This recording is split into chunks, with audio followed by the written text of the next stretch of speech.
We're further looking at additional tax cuts, including income tax and capital gains tax cuts. Stop! Wait a minute! Take my cup, put some liquor in it, because every time I talk about Trump, there's usually an onslaught of unsubscribes followed by some ridiculous comments. But if you are investing in the stock market, you need to be aware of these policy changes are coming, as Trump is essentially using the stock market to try and get himself reelected by doing capital gains tax cuts. But no! I am not a Trump supporter. I am just a humbled Canadian looking through the window down into the south of the US to see what the heck is going on, because it typically affects us up here in the north as well. And then putting that aside, we're also going to talk about this massive transfer of wealth that seems to be this new trend that people are starting to notice, which is essentially the sell-off of high-flying tech stocks like Amazon, Zoom, Shopify. And we're seeing this massive shift over into these highly suppressed stocks. I can only really show you this trend through these massive ETFs like QQQ, which represents the NASDAQ 100, holding a lot of these top-weighted tech companies, which has been trading down over the last 5 days. But if we move over to the S&P 500 index, though holds Apple, Amazon, Netflix, a lot of those NASDAQ 100s is actually doing better than it, because I think those lower suppressed stocks are starting to drive the markets up. But should they be rallying? Is this finally the full turnaround in the stock market? Is the S&P is finally hitting back into all-time highs? And what am I doing with my own money? These are the questions we are going to be answering in this video. So in the clarity of my transparency, I simply ask that you slap that like button, folks. But nonetheless, let's just We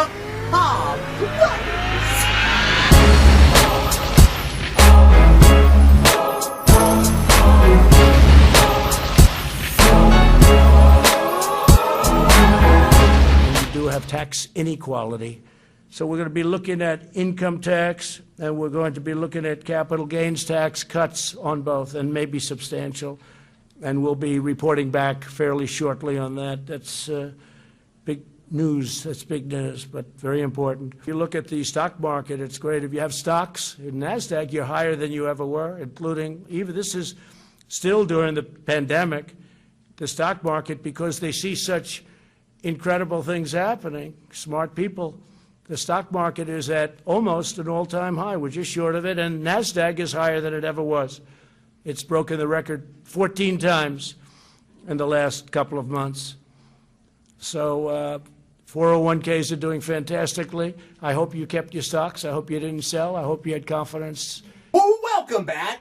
Passive income investors alike, and yes, I am not the biggest Trump fan. I don't hate the guy. I don't like the guy. I just want to talk about this news because it is pretty critical to any investors out there. And we're talking about the capital gains rate in the US. So if you're buying stocks like Facebook or say Microsoft, you've been holding on to it for a few years, it rallies up and you sell it. Typically, you're going to pay what they call a capital gains tax on any money that you made on those shares. But unfortunately, this is a little constricted because Trump can't actually cut the capital gains tax rate, which currently sits at roughly around 20%. This new contract is basically going to allow you to deduct the inflation rate from your capital gains, which is typically 2% a year, which probably doesn't sound like a lot, but if you are a long-term investor, you're basically going to be able to compound an extra 2% a year, which if we're talking about a 20 or 30-year investment time horizon, I mean, that is going to add up into some serious extra money in your pocket. Now, I do not want to comment on the rest of Trump said. You can take that in as your own opinion, because to me, it's more of an attack basis against Joe Biden, and I don't want to cause controversy in that comment section. I can't even vote on what the heck goes down there, so that is all up to you guys. But what I would like to talk about right now is what you should be doing with your money in the market, and I don't think it is buying tech stocks, if I'm being honest. And I know for the last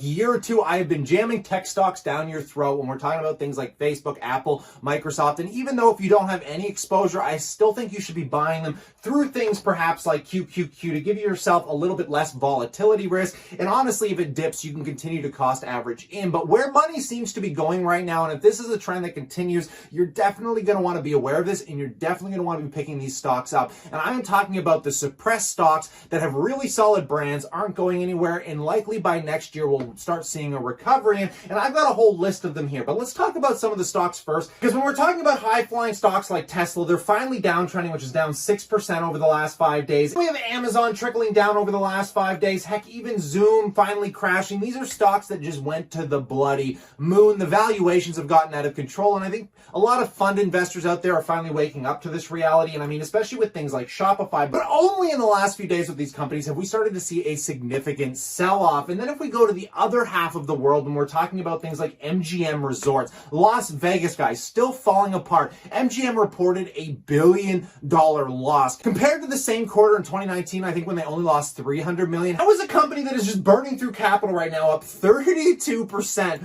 over the last 5 days. Heck, let's take a look at JP Morgan. I absolutely love the banks I've been loading up, which I'll comment on in a second here. But look at JP Morgan here, up 10% in the last 5 days. Heck, even the Berkshire Hathaway, which has been an underperformer against the market, breaks all you Buffett fans' hearts out there. But taking a look, it is up 16% in the last 5 days. And we're not done yet. Let's talk about Delta Airlines, up 13% in the last month, and literally in the last 5 days alone had its best run, where we're seeing a 15% gain as it's sitting now over $30 a share, which probably breaks Buffett's heart because I think they sold down in the low 20s. There is no real reason for this other than the idea that these stocks have been just beaten utterly into the ground. Everybody was just so hyped on tech. Nobody cared about these stocks, but you do have to wake up to the reality that if you are buying these tech stocks today, especially when we're talking about Shopify, Tesla, they have priced in most of their futures probably for the next 3 to 5 years. And I am a long-term Tesla bull here. I'm going to be holding some shares probably for the next decade, if not longer. But you still have to be an intelligent investor, which is why I sold some of my Tesla off, why I sold a little bit of my Apple off, to start rebalancing the portfolio on those stocks that were just getting hammered here, folks. So I have been just loading on banks. A lot of Canadian stocks, which have also started seeing the same trend. I can point this out with some of my favorite individual holdings, especially when we're talking about something like Ryokan, which over the last 5 days as well, seeing a massive uptrend, about 7%. But some of my favorites, of course, are things like Bank of Nova Scotia, which are currently paying out a 6% yield, and I dumped about $600 again this morning. I spent $4,000 yesterday. That was most of my Apple capital gains, mainly keeping about 30 shares of Apple for that stock split, which will put me back up to about 120 shares. You are sitting on your hands, and there's a lot of companies you've been iffy on, and I've heard this from a lot of different investors. I think Financial Education, Jeremy was just mentioning this. I think it is time to stop sitting on the sidelines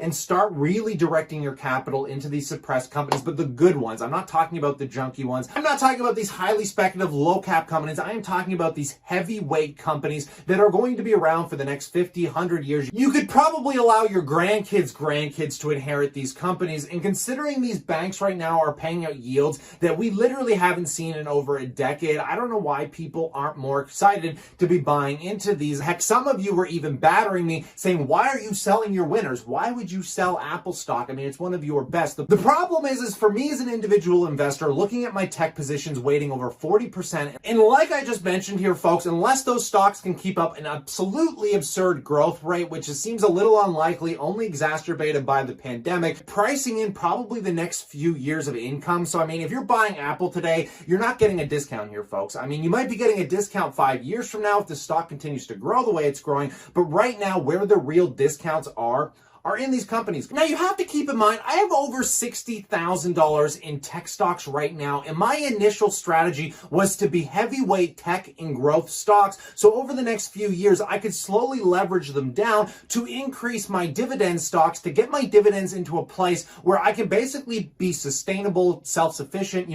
financial freedom. And over the next 2 years, I told you guys I want to get about $250,000 in the bank, and I'm using these growth stocks to help me get there faster. If I can get a 4% yield on a $250,000, I'm looking at about a $10,000 of annual dividend income. My goal is to get to about $1,000 a month. And even when I get to that level, I'm still not going to be liquidating all of my tech stocks. I'm going to hold on to them forever. But you have to be aware I am heavyweight in those companies for specific reasons. So when we have moments like this where those stocks just utterly take off, yeah, I'm going to have to take some profit here, guys, because if they flatline or start downtrending and don't come back for another year because they just priced in the next 2 to 3 years of their earnings, I don't want to be in that situation when things like banks, things like REITs are just so utterly suppressed beyond their underlying fundamentals. In my humble opinion, I am always going to do the right thing and start shifting that capital around. And in light of all of this, I would love to know what you guys think in that comment section below. What do you think about Trump's campaign with the stock market? The stock market,